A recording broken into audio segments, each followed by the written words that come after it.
Sí, entonces, como les estaba comentando, ¿verdad? Estos son los componentes de un jardín. Y bueno, las plantas, ¿verdad? Las plantas, cuando se está haciendo un jardín, realmente son como el componente secundario para muchas veces, ¿verdad? Lo que más les importa a las personas eh, son lo que es la belleza escénica y las necesidades que tengamos, ¿verdad? Y este es la parte o el componente que vamos a tratar de cambiar a la hora de plantear un jardín nativo.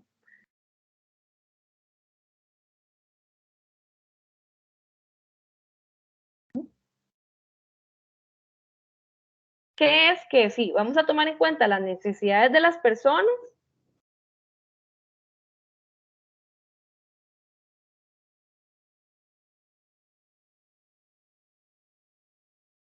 Mm, disculpen, hay un momento, es que acá tengo como alguien en espera.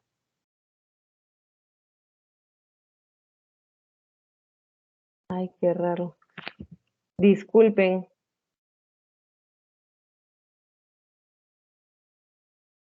Ok, ahora sí, creo que ya. Ahora sí, disculpen. Ok, sí. Y el valor ecológico, ¿verdad? Es lo que vamos a cambiar acá, que es esto que les hablaba de seguir la ruta de la restauración. Pensar en cómo puedo yo accionar de manera que genere el mejor impacto para el medio ambiente. Bueno, sobre las necesidades de las personas. Eh, Esto es muy importante, igual es como algo casi natural, ¿verdad? Pero, como les mencionaba, la idea es tener un planteamiento antes de empezar con mi jardín, porque eso va a facilitar muchas cosas. Y así, digamos, saber hasta dónde puedo ir, qué puedo acceder, con qué recursos cuento para desarrollar mi jardín y demás. Es importante, por ejemplo, que el jardín sea accesible para todas las personas que están involucradas. Cuando hacemos un jardín, aunque solo yo lo estoy haciendo, creo que casi todos lo hacemos para que otras personas también lo vean, ¿verdad? Entonces, por ejemplo, si yo soy la persona encargada en mi familia, pues lo ideal sería que también tome en cuenta las características y capacidades que tienen otras personas en mi familia para que lo puedan disfrutar. Acá está este ejemplo que me parece muy bonito, que es un jardín que es accesible para que personas en silla de ruedas lo trabajen, ¿verdad? Vean que es un jardín que no está directamente sobre el suelo, sino que podría trabajarse con macetas o con camas de germinación como lo tienen acá. Pero también cuando tenemos un jardín, pues puede que haya otras necesidades, como por ejemplo querer obtener recursos extras o un ingreso extra, o tal vez por ejemplo, esta biojardinera que lo que busca es limpiar las aguas grises de la casa y ya luego se pueden sacar al río de una manera menos contaminada. O está este otro jardín comestible, ¿verdad? Que es una manera de generar algo bonito visualmente, pero al mismo tiempo funcional para otros aspectos. Hay jardines que tienen como objetivos específicos, por ejemplo, hay jardines aromáticos en los que solo se usan plantas medicinales que huelen bastante para tal vez generar algún proceso de relajación o de terapia. Hay jardines solo de árboles frutales, hay jardines miniatura, hay muchos tipos de jardines que se pueden adecuar a las necesidades de cada persona. La segunda parte es la belleza escénica, ¿verdad? Como les digo, un cambio total va a ser la planificación. Sentarnos en un momento a dibujar un pequeño plano, a pensar cómo es que queremos acomodar las cosas o pensar a futuro, ok, tal vez ahorita no tengo todas las plantas o elementos que quiero para mi jardín, pero a futuro cómo me gustaría tenerlo. Esto va a ayudar a que cada vez que usted va a hacer una inversión de tiempo o de dinero, de recursos en trabajar en su jardín, va a tener una dirección. Eh, la belleza es algo muy subjetivo, ¿verdad? Allá los gustos y los colores, todos son bienvenidos y demás, ¿verdad? No hay limitantes. Lo que sí puede ayudar es tomar algunos elementos del paisajismo, ¿verdad? Que son como cómo generar espacios más amplios, cómo aprovechar más el espacio, cómo acomodar los elementos según mis necesidades, cómo aprovechar las formas, los colores, las texturas para generar diferencias que puedan hacer a mi jardín más atractivo visualmente. Y bueno, esto lo menciono, ay, mira qué feillo salió la imagen, pero bueno, lo menciono porque En general, esta es la idea que tenemos de un jardín, ¿verdad? Tal vez no todos y todas la tengan así, pero al menos a mí fue lo que me enseñaron que era un jardín y lo que aspirábamos para un jardín. Los rosales de Alicia en el País de las Maravillas, esta es como la idea general que tenemos de jardín, ¿verdad? Y básicamente es un monocultivo. Vean aquí, o sea, no es un monocultivo porque hay tal vez un poco de especies, pero a lo mucho puede que hayan tal vez unas 10 especies de plantas diferentes. El zacate, que es como la estrella de los jardines, también las rosas, ¿verdad? Poquitos árboles, porque si se hace mucha sombra se mata el zacate y eso no es lo que queremos. Y bueno, como les decía, para gustos colores, los que sí les quiero hoy como invitar es como a cuestionar esta idea tradicional, porque creo que también es una idea que viene mucho como de ecosistemas muy ajenos al de nosotros, como Europa o estos lugares donde no está la exuberancia o no están las lluvias o el clima que existe acá, ¿verdad?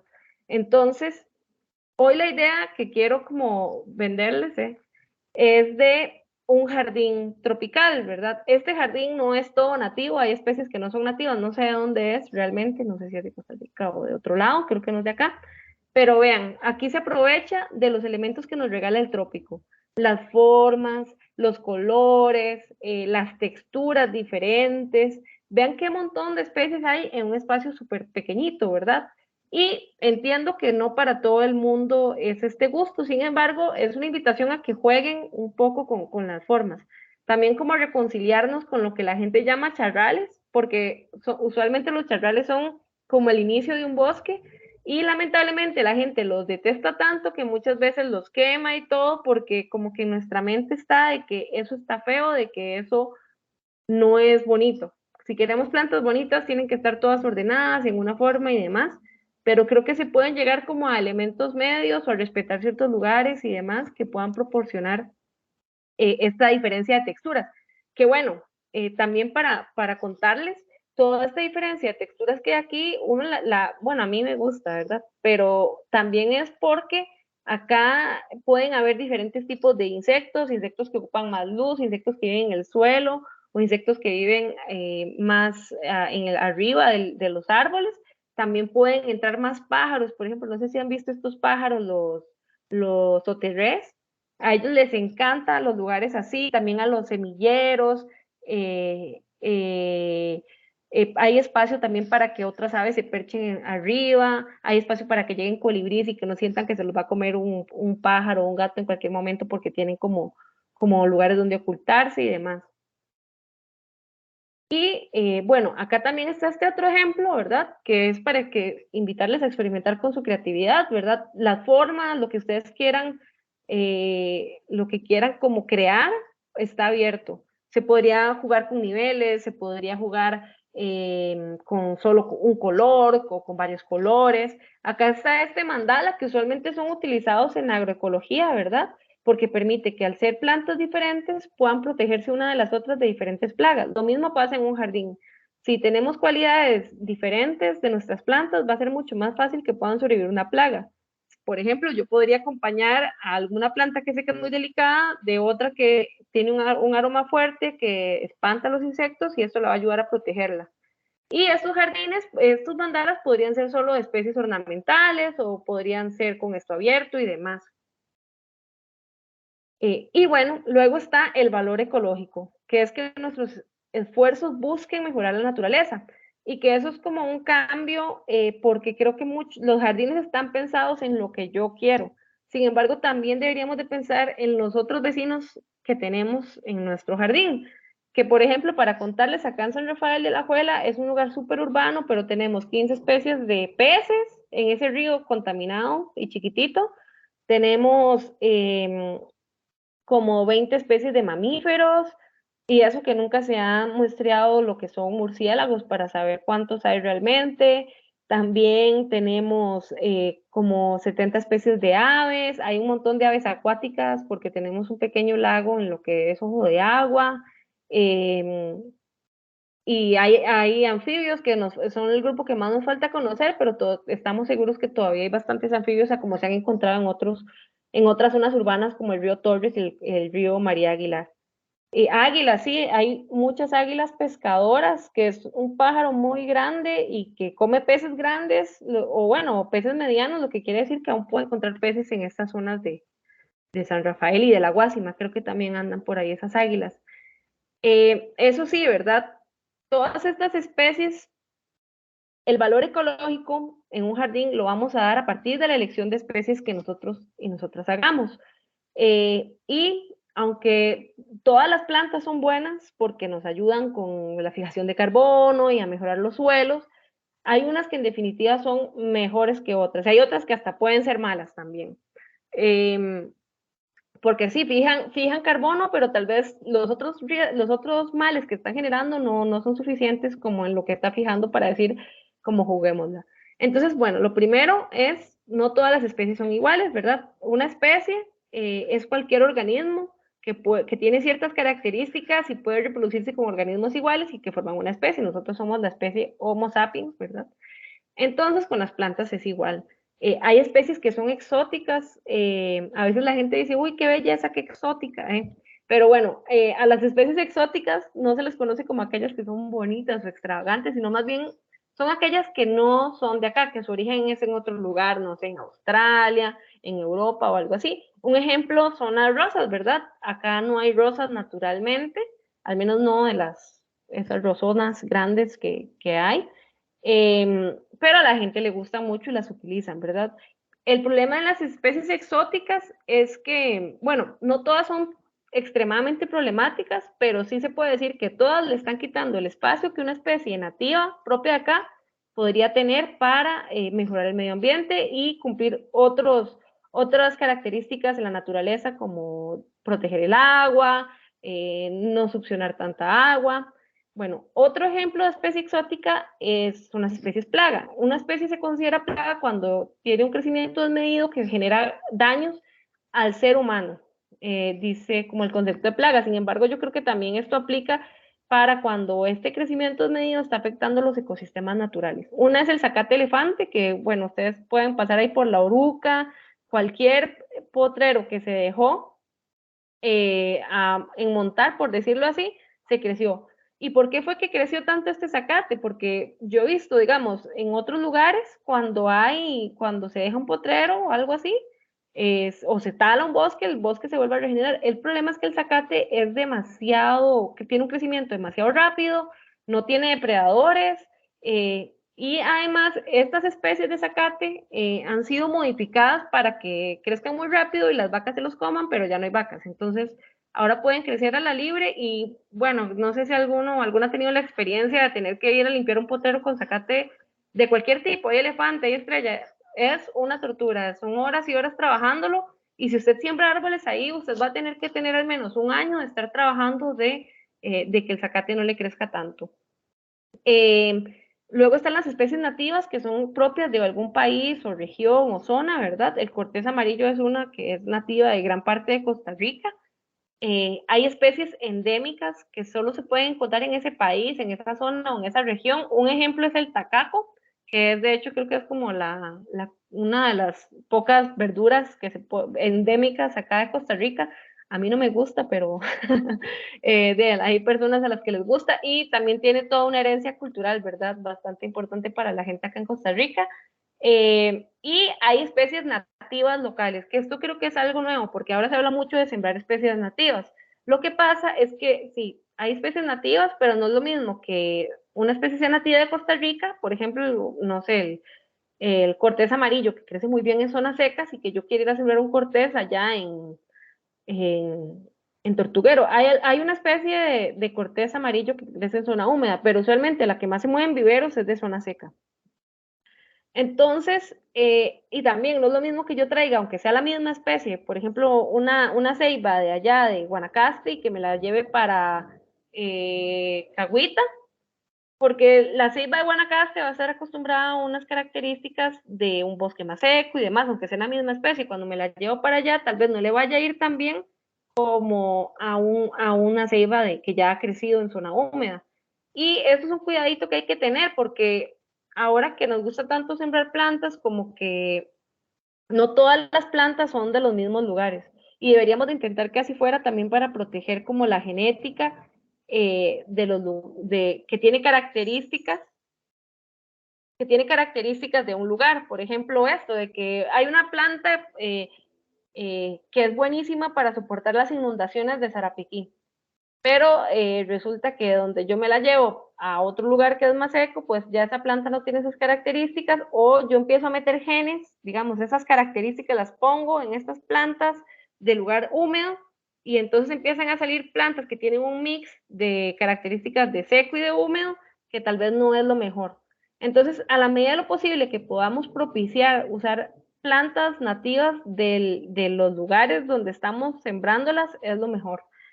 Un ejemplo es el almendro de montaña, que ahora está como full de moda, por dicha, porque es una especie que estuvo en peligro de extinción y todavía está vulnerable, pero resulta que, mira, ahí ahora Alan. Tararara. Ok, ya les comparto otra. Ah, bueno, no, perdón. Si están viendo mi pantalla, pensé que no la estaban viendo, que se había cortado otra vez la comunicación. Eh, Sí, resulta que, por ejemplo, el almendro de montaña ha pasado que se siembra en todo Sarapiquí y resulta que no es de todo Sarapiquí, que es de las zonas más bajas, no tanto en las zonas altas. Pero, pues no, a veces no manejamos esta información. Y en este sentido, es importante, ¿verdad? Como, ok, les hago estas menciones, sin embargo, no quiero como que satanicemos a las especies, porque creo que es también como que a veces nos gusta irnos a los extremos. Catherine, ¿tienes como algo que compartir? Que veo que tienes la... Sí, es que tengo una consulta. Por ejemplo, bueno, es que usted está haciendo esa diferenciación de nativa endémica y nativa local. O Ajá, sea, por ejemplo, digamos, la corteza amarilla podría ser nativa, bueno, no sé si nativa local y también endémica, o sea, las tres. sí, Ok. sí, se Y el podría... almendro de montaña, pues también prácticamente. Sí, digamos, es que depende de cómo lo veamos, ¿verdad? Como si es Ajá. para Costa Rica o si yo lo estoy viendo para San Rafael de Alajuela. Porque, por ejemplo, yo puedo decir, el almendro de montaña es nativa de Costa Rica, es una especie nativa de Costa Rica, pero no es una especie de San Rafael de Alajuela que es mucho más seco, ¿verdad? De donde se da. No, no es Entonces, nativa local de San Rafael de la Alajuela, digamos ajá, que. no es nativa local. Para ser endémica tiene que solo existir en una zona en específico. Entonces, por ejemplo, para ver que hay una especie de guarumo que solo existe en la isla del Coco. Esa es una especie endémica de la isla del Coco.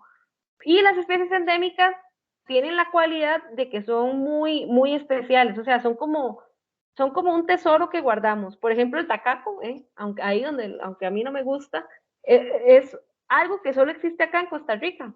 Y si se pierde, entonces ya no va a existir en ningún, o sea, se va a extinguir. Y por eso es que las tenemos que cuidar tantísimo, ¿verdad? Entonces va variando con la escala. Esto de nativo local casi no se habla de esto, ¿verdad? Pero se los menciono porque básicamente es una especie nativa, solo que es para ser un poquito más delicados con la zona cuando podamos. A veces es imposible porque lamentablemente en los viveros o en los intercambios que hacemos de plantas, pues no tenemos la capacidad de hacer muchas veces esto porque no existe esta cultura de saber de dónde vienen nuestras plantas, ¿verdad? O semillas. Ok, gracias. Con gusto, Catherine, gracias por la pregunta. Bueno, les menciono también, ¿verdad? Que les decía, no es satanizar, porque ahora ha pasado una cuestión, ¿verdad? Ahora escuchamos exótico o nativo, ¿verdad? O nos enamoramos o la odiamos. Bueno, se me olvidó mencionarles también, ahí abriendo paréntesis, hay exóticas que ya tienen tanto tiempo acá que se han naturalizado porque no generan ni daño ni bien, ¿verdad? O algunas tienen algunas cualidades que las hacen buenas para las personas. Un ejemplo son el mango, el malinche no es de Costa Rica, sin embargo, pues es súper cultural, ¿verdad? Y todo, hay canciones típicas que hablan sobre la flor de malinche y demás. Hay otras especies que sí generan muchos daños, por ejemplo, algunas que fueron traídas para madera, como el eucalipto, el ciprés, todos esos gastan un montón de agua del suelo y debajo de eso nada crece. O bueno, llama el bosque, ¿verdad? Que no sé si saben, pero que mata muchas abejas. Y está esta cuestión, donde hay una nativa, aunque no sea una nativa, digo, una exótica que genere daño, podría haber una nativa que podría generar mayor aporte al ecosistema. Pero esto es un proceso, ¿verdad? Nada se aprende de repente, no es que vamos a ir a cambiar todo nuestro jardín, a nativizarlo, ¿verdad? Sino que vamos poco a poco tratando de mejorar las características. Y esto lo digo para también no a veces se pueden generar como conflictos a lo interno de las familias, lo digo por experiencia propia, de que, por ejemplo, mi mamá tiene ciertas especies que son muy exóticas y que no generan nada, solo existen las plantas, ahí no llega ni una abeja ni nada.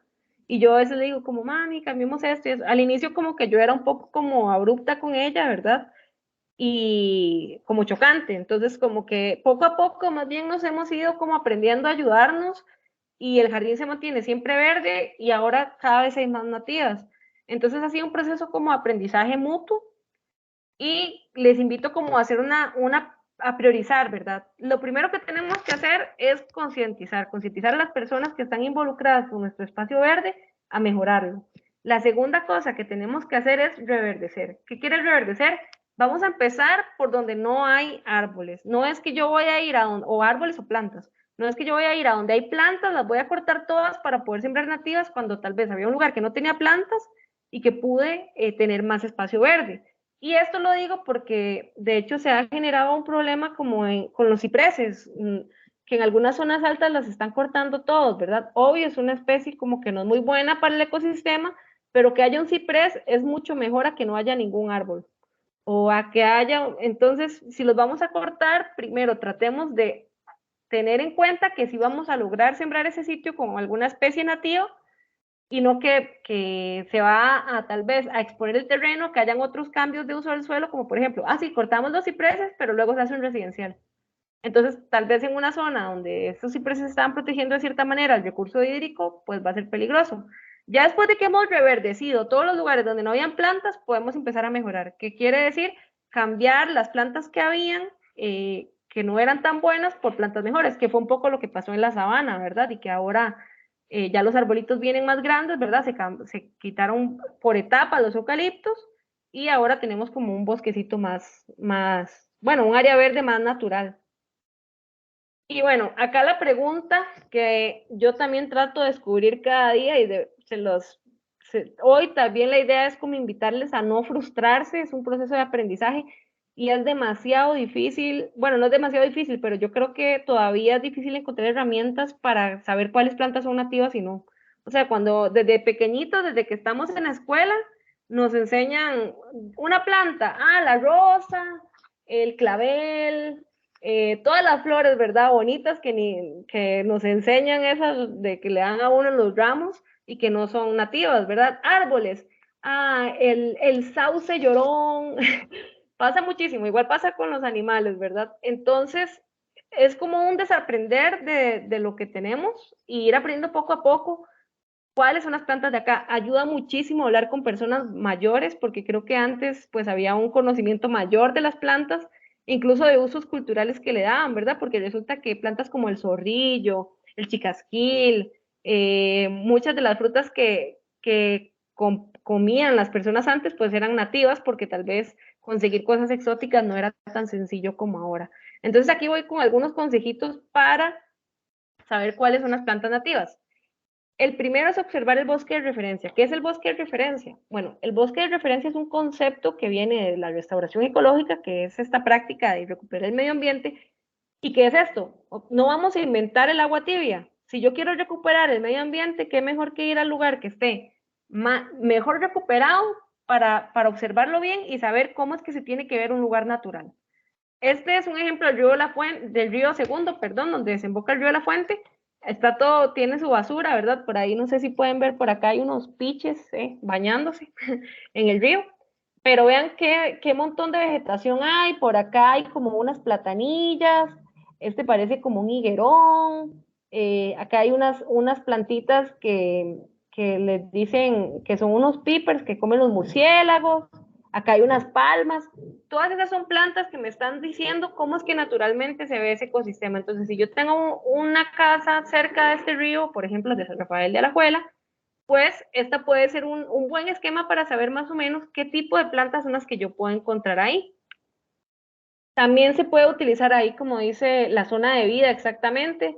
Si yo sé que este bosque era un bosque premontano anteriormente, ¿verdad? Bajo, entonces yo puedo saber que los bosques premontanos son así. Otra cosa que funciona es ir a un parque nacional o a un área protegida cercana para ver más o menos, o con las características similares. Por ejemplo, las personas que tienen proyectos como para recuperar en Punta Arenas Central, ¿verdad? Carara es un buen ejemplo de cómo se ve un ecosistema saludable después de cierto tiempo.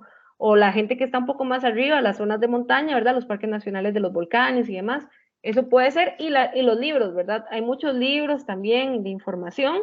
O hablar con personas mayores, como les digo, abuela, ¿cómo era aquí antes? Ah, sí, antes aquí habían unos bosques con árboles grandísimos, o no, fíjate que aquí siempre hubo como praderas, cuestiones así, ¿verdad? Es como abrir esa curiosidad para tener eso ahí.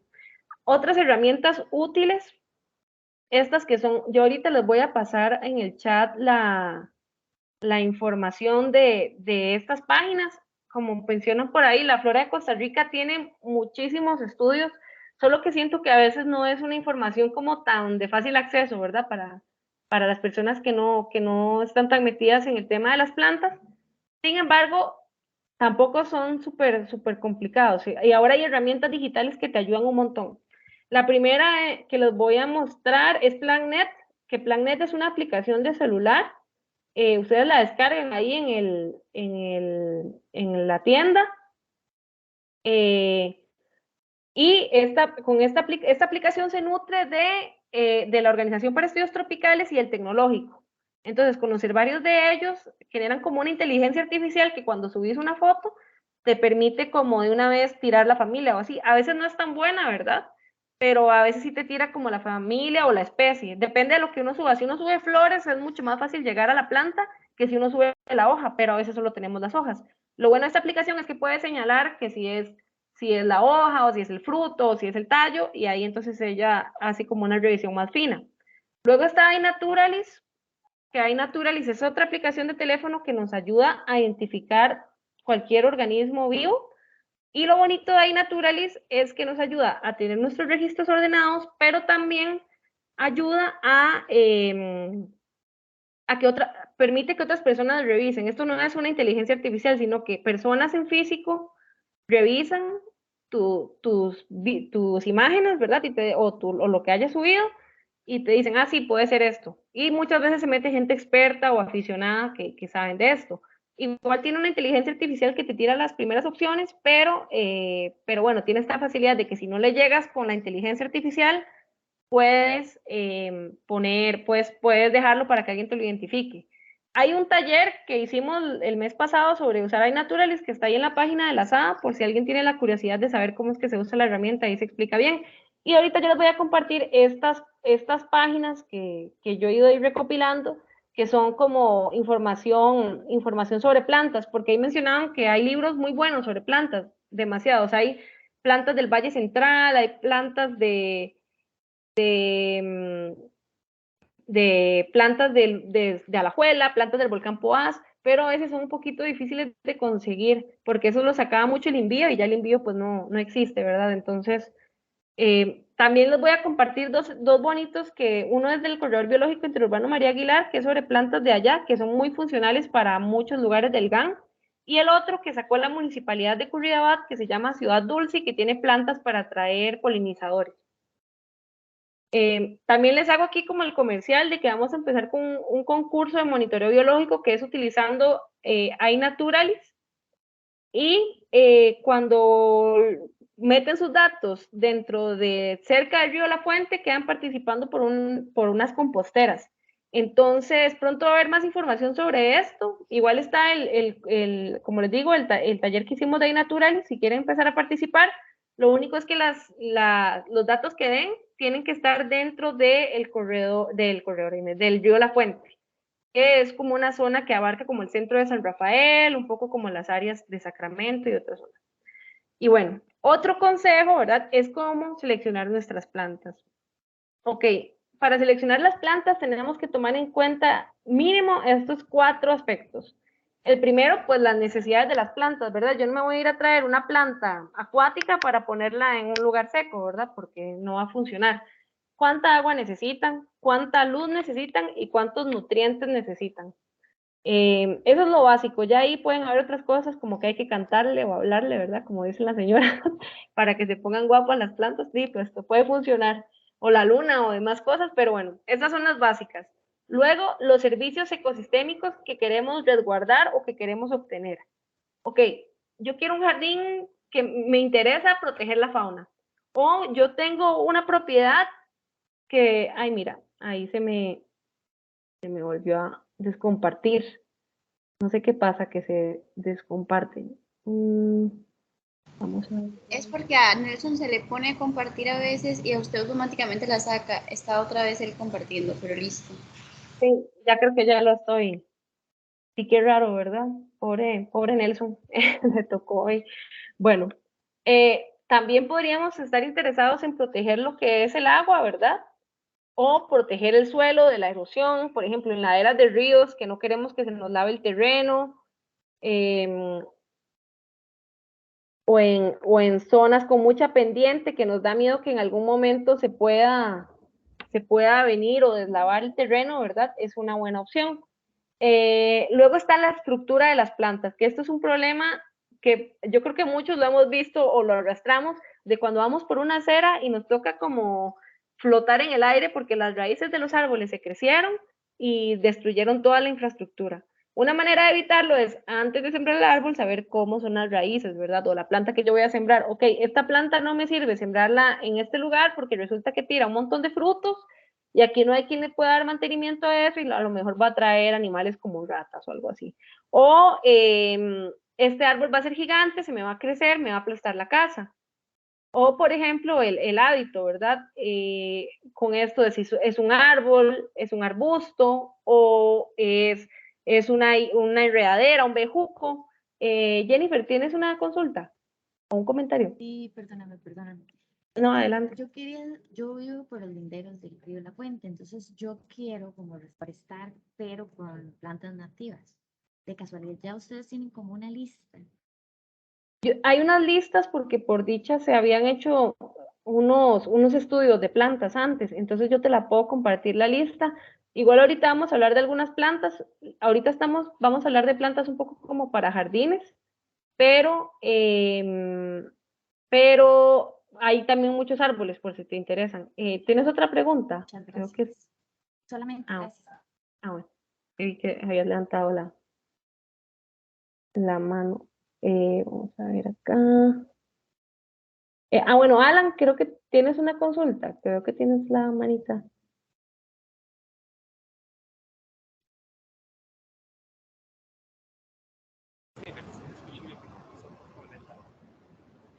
Aprovechando eso que comentaban el tema de raíces, ¿sabes si hay Ves que casi no te oigo, no sé si te acercas el micrófono.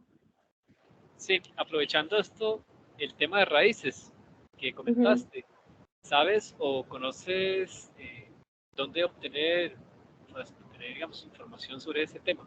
Porque muchas veces se desea forestar de alguna forma, ¿verdad? O agregar biomasa verde en zonas jardineras de aceras y cosas así, pero la idea es evitar ese tema y digamos, yo, bueno, no soy un experto en árboles, pero muchas veces es la duda, ¿verdad? De, mira, este árbol, ¿qué tanto? Y a mí personalmente se me ha hecho difícil conseguir esa información, ¿no? Ujú.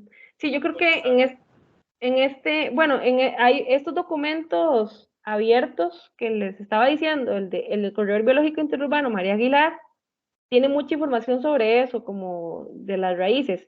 Hay otros libros, ¿verdad? Pero son más caros, bueno, ese es gratis, pero hay unos que hay que comprarlos y demás. También en esas páginas que les dije, hay muchas que tienen esa información. A veces hay que buscar. Y también pasa que hay árboles que aunque crezcan mucho, se pueden podar y se pueden mantener pequeñitos. Hay otros árboles que cuesta mucho darles mantenimiento, o que crecen muy rápido y no. O también, esa es una cuestión que hay que tener, ¿verdad? A la hora de hacer el plan de lo que quiero, de mi jardín o de mi zona verde, cuánto mantenimiento yo le puedo dar, porque si yo digo, sí, voy a sembrar árboles que crecen mucho, yo los podo, pero si no los voy a poder podar y luego se me crecen, es un problema.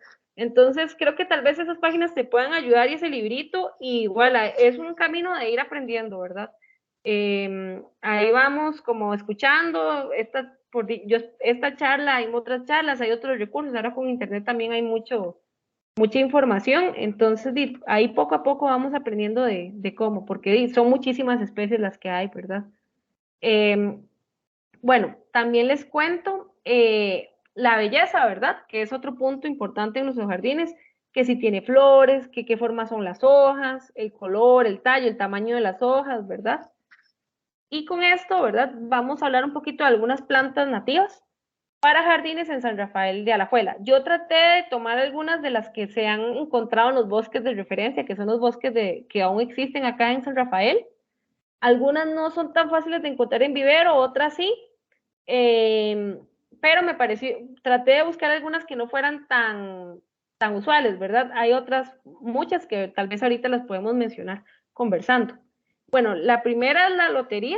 Esta es muy bonita, ¿verdad? Creo que también está como esto de buscar opciones. Hay personas que les encantan que las plantas tengan flores. Esta tiene una flor, pero no sale siempre, pero siempre se mantiene verde y con las hojas preciosas y bonitas. Hay gente que le limpia las hojas, les ponen cosas para que se vean más brillantes y todo. Se puede tener en una maceta. Esta plantita es de sombra parcial, o sea, no es de plena luz. Es utilizado por aves y por insectos en la naturaleza. Bueno, la espiga que tienen la consumen las aves y los insectos utilizan mucho las hojas y demás, ¿verdad? Para evitarla. Bueno, tiene el hábito de ser una hierba, entonces tenemos la certeza de que no se va la lotería, sí. No sabría si es venenosa, creo que sería venenosa si usted se la come, no es comestible. Bueno, no sé si es venenosa, la verdad, no he escuchado. Igual hay varias plantas que les llaman lotería también, que eso es una cuestión que tienen los nombres comunes, ¿verdad? Que los nombres comunes son como la gente le dice a las plantas. Por ejemplo, el muñeco, que hay como 3 muñecos diferentes. Pero cualquier cosa pueden revisar, puede que sí sea tóxica. Aquí arriba, aquí abajito les puse la especie, que es esta que está como en cursiva. Entonces, si tienen la duda de saber si es la lotería de la que están hablando, pues sí. Y dicen que es tóxica, pero ¿qué es tóxica? Como consumirla. ¿No ven mi presentación, compañeros? ¿Sí se ve? Sí se ve. Ahí dice lotería y se ve la planta. Ah, bueno. Sí, creo que entonces sería al compañero o compañera ahí que no le está saliendo. Sí, entonces, ajá. Perdona, creo que lo que son las familias de esas tipaches, en algún momento lo estoy leyendo, la savia la que creo que el hecho por cristales de oxalato, no sé qué cuestiones que trae, que genera como irritación, pero teóricamente para que un animal, por ejemplo, la que la gente le preocupa más, tiene que comerse como las. Ah, ves, buenísimo. Sí, es que como nunca la veo. Eso en algún momento lo había logrado. Buenísimo, gracias por la información, ven, qué bueno saberlo. Bueno, no se la coman, Y de tener cuidado, ¿verdad? Por si tienen un animal curioso, ¿verdad? Porque a veces hay perros que se comen todo, igual si tienen vacas o algo así, ¿verdad? Tomarlo en cuenta. Bueno, acá en mi casa hay una y es bonita y si usted la tiene no es tóxica, ¿verdad? Porque hay plantas que sí, como que usted las tiene y solo tenerlas transpiran cosas que pueden afectarnos, pero esta no es el caso. Solo tener cuidado ahí cuando la tocan. Entonces, el coralillo, ¿verdad? El ataltuza es como un topo. Entonces me imagino que se come las raíces, se encuentra toda la savia, ¿verdad? Y se muere. Bueno, y puede ser una opción, por ejemplo, para la gente que siembra zanahorias, entonces, para manejar las taltuzas. Aquí está el coralillo, ¿verdad? Esta es una especie demasiado preciosa, la verdad es lindísima. Aquí la podaron para hacerle como formita circular, ¿verdad? Si usted la poda, es una especie que tiene esta característica que se mantiene bajita, aunque ella puede crecer hasta 6 metros. Es hospedera de mariposas, los colibríes hacen fiesta donde está, es dispersado, los frutitos son dispersados por las aves. Entonces, cuando sembramos esta planta, sabemos que los frutos se los van a comer las aves y luego es posible que en ecosistemas cercanos a nuestro jardín puedan crecer estas especies, ¿verdad? Tienen esas florcitas como trompetitas, es súper medicinal, se ha estudiado muchísimo para el cáncer, para la diarrea, para el manejo de veneno, también funciona para heridas y todo. No sé muy bien, me imagino que tiene diferentes formas de usarse, la medida también con mis precauciones, no es que la vayan a utilizar medicinalmente, mejor pregunten con alguien que tenga como las dosis y demás, porque a veces pues también las plantas, si se utilizan como medicina, si usted se excede en una medicina, ¿verdad? Puede ser peligrosa. Entonces, pero si es una planta con muchísimo aporte. Esta otra, que es la flor de San Rafael, que realmente son un montón de flores de San Rafael diferentes, que es una especie que crece ahí, ¿verdad? Como en el monte, es lindísima, nunca le faltan las flores ni las mariposas que siempre las están utilizando. Es una hierbita, entonces no tenemos riesgo de que nos vaya a crecer de más. Es bastante tolerante a la luz y vienen varios colores. Hay varias de estas, hay unos que son como más capullitos, otras que son más así como margaritas, digamos, de colores, bueno, tipo margarita. Está esta otra, que es la guayaba de mono. No sé si ustedes la conocerán por otro nombre, porque como a veces les tienen nombres diferentes. Esta es una especie también muy bonita, crece mucho cerca de los ríos. A ella le gusta el sol, pero se acostumbra bien a la sombra. Ayuda a proteger el agua de los ríos. Es buenísima para los insectos. De hecho, estas florcitas son nocturnas y en la noche vienen unas polillas y las poliniza.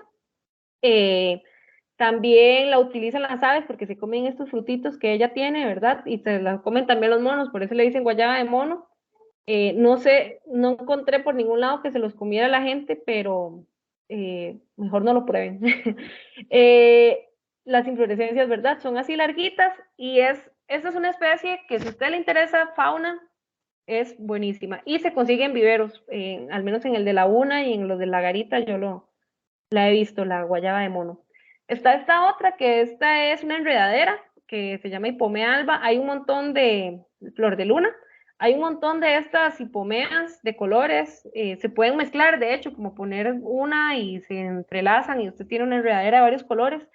Es muy linda, crece a pleno sol, siempre tiene flores, es usada por insectos, tiene belleza escénica, también ayuda mucho como si usted tiene un diseño de un jardín que necesita como generar como algunas barreras, ¿verdad? Entre un lugar a otro, puede poner estas enredaderas y se van a ver muy bonitas. También hay ciertas especies, por ejemplo, de aves que necesitan de este tipo de enredaderas para poder vivir como plenamente, como les conté antes, los oterres o los semilleros, ¿verdad? De hecho, este año inicios vi un montón de estos pinzones de cafetal, que son una especie del GAM que está en peligro, ¿verdad? De ave, y a él lo que le gusta son enredaderas así, marañas, y esto es ideal para que ellos se metan. Me encontré el dato curioso que ellos tiran muchas semillas, pero para germinarlas ayuda a dejarlas unas 12 horas en agua tibia para que se suavice ahí la cascarita y puedan germinar mejor. Alan, ¿vos querías comentar algo o era de antes que tenías? No, que tenías la mano adelantada. Ok. Está esta otra que le dicen, encontré este nombre, yo no sé si le dirán así, la verdad. O sea, esto fue lo que me encontré que le decían, Murta yiguirro, pero también es una especie buenísima para fauna. Algo bonito de este arbustito es que es de sombra. Entonces, a veces, por ejemplo, queremos que un área con sombra tenga un arbusto y esta es una buena opción. Por esa misma característica es que este árbol es muy bueno para cuando tal vez tenemos un terreno en el que ya hay árboles, pero tal vez genera mucha sombra, poquitos árboles, y queremos que hayan más árboles para que haya más estructura, porque este puede soportar crecer debajo de otros árboles. Ayuda a proteger laderas, crece mucho cerca de ríos también. Tiene unas flores blancas muy bonitas que están durante todo el año, muy bueno para aves también. Y usualmente, de hecho, acá en San Rafael de la Fuela lo hemos visto en las cercanías a los ríos. Las heliconias, ¿verdad? Hay un montón de heliconias. hay unas que no son nativas, hay unas que son exóticas. Hoy les traje esta. Lamentablemente no todas tienen nombres comunes, casi a todas se les dice heliconia, ¿verdad? Hay como o platanillas o a lo mucho, ¿verdad? Hay una confusión ahí. Entonces, bueno, esta, que es la Matiaceae, es hospedera de la mariposa búho, que es esa que tiene esos ojotes dibujados en la espalda. Los colibríes los va a traer un montón. Esta crece un poquito alta, ¿verdad? Hasta 4 metros, que es algo para tomar en cuenta. Por esta misma característica es que también puede ayudar como a cerrar espacios, muy buena para cercas vivas o para, tal vez si queremos como dividir algún espacio en una zona verde. Y bueno, estas de luz, hay heliconias que más bien son de sombra, y en general la mayoría sí necesitan como suelos húmedos y que estén como no muy compactados. Sí. Está este otro que es el tucuico, ¿verdad? De este también hay varios tucuicos. Este es como uno que se da bien en el área en el área de San Rafael y en el Pacífico en general, digamos. A una planta protectora de agua es por las características que tiene, ayuda a que el agua entre a la tierra y se mejore, digamos, como el recurso hídrico. Y también ayuda, por ejemplo, a que un río no se desborde porque como que mantiene como el agua en los sitios donde tiene que estar. A veces hay plantas que, por ejemplo, son muy bonitas, pero resulta que consumen demasiada agua y más bien los movimientos que tienen en la tierra exponen a que se pierda más agua del suelo. Entonces a eso se refiere, son plantas que por ejemplo se recomiendan para laderas de ríos o para nacientes o para áreas donde tenemos como esta necesidad de proteger el recurso hídrico. Y esta, por esa misma característica, como que mantiene todo amarradito, también es buenísima para conservar suelos, ¿verdad? Porque resulta que en ciertos lugares, ya sea por la lluvia o por el agua de los ríos, se empieza como a lavar los suelos y genera problemas, ¿verdad?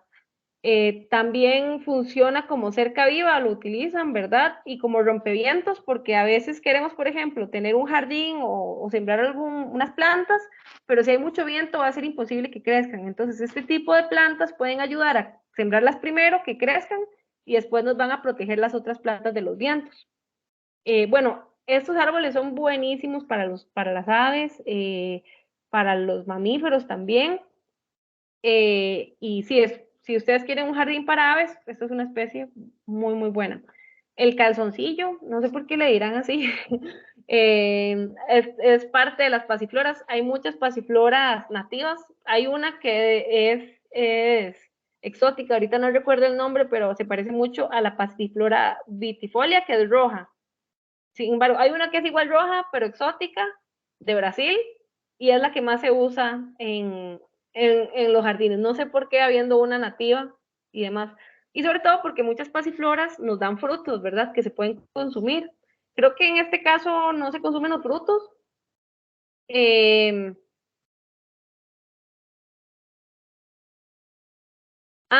Gracias, gracias. Esa es la exótica, buenísimo, Nelson, gracias. Sí, se llama Pasiflora miniata. Es la roja, ¿verdad? Sí, la que es de Brasil. Eso pasa mucho, como que hay especies que existen como una especie casi idéntica, nativa, pero aún existe una preferencia como de las exóticas. Bueno, esta crece muy bien a pleno sol. Todas las pasifloras son buenísimas, hospederas de mariposas. Esta es muy buena para una familia que se llama heliconios, que son como unas que les dicen tigrillos, unas mariposas chiquititas muy lindas. Bueno, tiene esta estructura de bejuco que también si ustedes quieren hacerse como un tipo encierrito o algo, sirve un montón. Las flores son preciosas, todas, estas son chiquititas, pero hay unas que las tienen más grandes y son lindísimas. Y son muy fáciles de sembrar como vegetativamente, que se refiere a por estaca o por tallito, ¿verdad? Se pueden cortar, se dejan un tiempo en agua y se pueden luego sembrar y usualmente pegan. O las semillas también, ¿verdad? Y algunas se pueden comer y son muy, muy, muy, muy ricas. El frijolillo, este es el Sena hayesiana. De esta familia hay varios, bueno, y de este género hay varios que son muy útiles. Este es primo cercano del zaragundí, y bueno, los dos son árboles que crecen muy bien al sol, son súper utilizados por insectos. Ellos tienen como algunas características como que generan miel en los frutos y demás, que hace que los insectos les atraiga mucho a las hormigas y otros. Siempre tiene flores y tiene unas flores amarillas preciosas, es un arbusto, no crece mucho, entonces es precioso. Y es ideal para cuando queremos como recuperar un bosque desde cero en un potrero porque crece muy rápido y atrae muchos animales que ayudan como a aumentar la velocidad de ese proceso de regeneración. Y también es muy medicinal el zaragundí, bueno, para todo, ¿verdad? Lo recetan, que para heridas y todo. Y bueno, esta era un poco como las especies, les podría traer más, ¿verdad? Duraríamos toda la charla sobre plantas nativas, pero bueno, eso fue como un pellizquito para poder como reforzar el temita de jardines nativos. Cualquier pregunta, consulta, ahorita me la pueden hacer. Les dejo acá mi contacto, ¿verdad? Y también el de la SAA, el de las redes sociales, y los voy a pasar, voy a aprovechar para pasarles en el chat la información de las páginas para que les quede, y también ahí les mando mi contacto y los libritos que les dije que eran como de acceso gratuito. No sé si alguno tiene algún comentario, pregunta, duda. Sí que, adelante, Alan.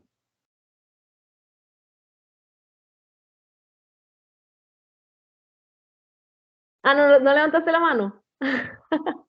¿O sí?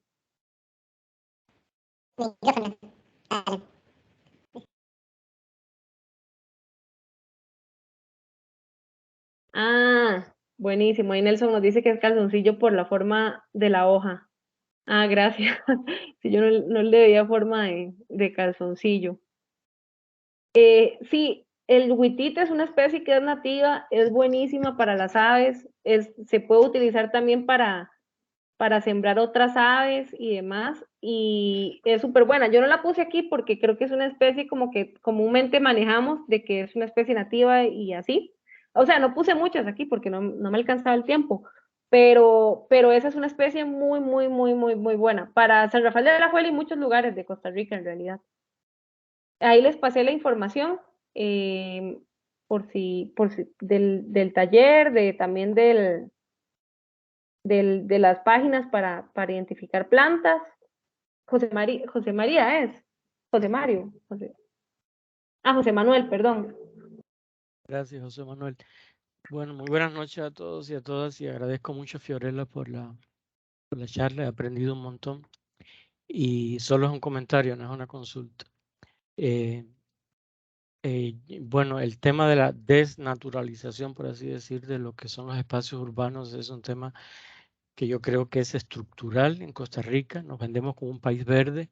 Sin embargo, esto no es del todo cierto y creo que falta muchísimo por parte de las instituciones del gobierno, instituciones públicas y demás, para poder lograr recuperar un poco toda esta cultura de lo que son los jardines, por así decirlo, nativos y demás. Yo, por ejemplo, yo vivo en Escazú hace 30 años y recuerdo cuando llegué acá, donde vivía prácticamente era todo un bosque primario. Hoy todo es centros comerciales, desde Walmart hasta Avenida Escazú, y prácticamente todos aquellos grandes árboles fueron talados y, como usted dijo al inicio, todo el concepto de jardinería europea o norteamericana fue importado, entonces usted encuentra todos los condominios, todas las casas llenas de zacate y pingo de oro, que no produce absolutamente nada y es podado semanalmente. Entonces ya no tenemos mariposas, no tenemos colibrís, no tenemos anfibios, todo se ha extinguido. Sin embargo, repito, para mí considero, y bueno, me encanta este tema, yo soy médico y uso mucho, me encanta la medicina alternativa, sobre todo la parte relacionada con la fitoterapia, y tengo mi jardín, por así decir, dentro de un condominio en el cual trato de cultivar todo aquello que necesito para mi autoconsumo y para mi sanación, porque como médico, bueno, Igual trato de evitar todo aquello que sea químico, pero ha sido una lucha constante con mis vecinos, con la asociación de vecinos incluso.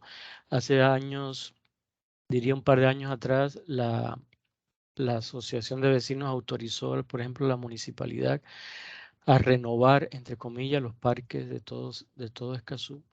Y en aquellos parques que teníamos llenos de plantas, de árboles, de flores, se convirtieron en play, digamos, en el sentido utilitario, con zacate artificial, lleno de un montón de chunches chinos, de plástico, horribles, que van contra todo lo que tiene que ver con los conceptos de no solo del urbanismo, de la estética, sino también contra toda la parte ecológica. El barrio se llenó de hormigas, se inunda en cada lluvia. Entonces, en los planes de desarrollo de las municipalidades y de los planes cantonales, no se toma absolutamente en cuenta nada más que el negocio, ganar, favorecer empresas. Para nadie es un secreto que hay corrupción, que hay una serie de situaciones que lo que menos importa es esto. Entonces, al final vivimos rodeados de asfalto, de concreto, de un montón de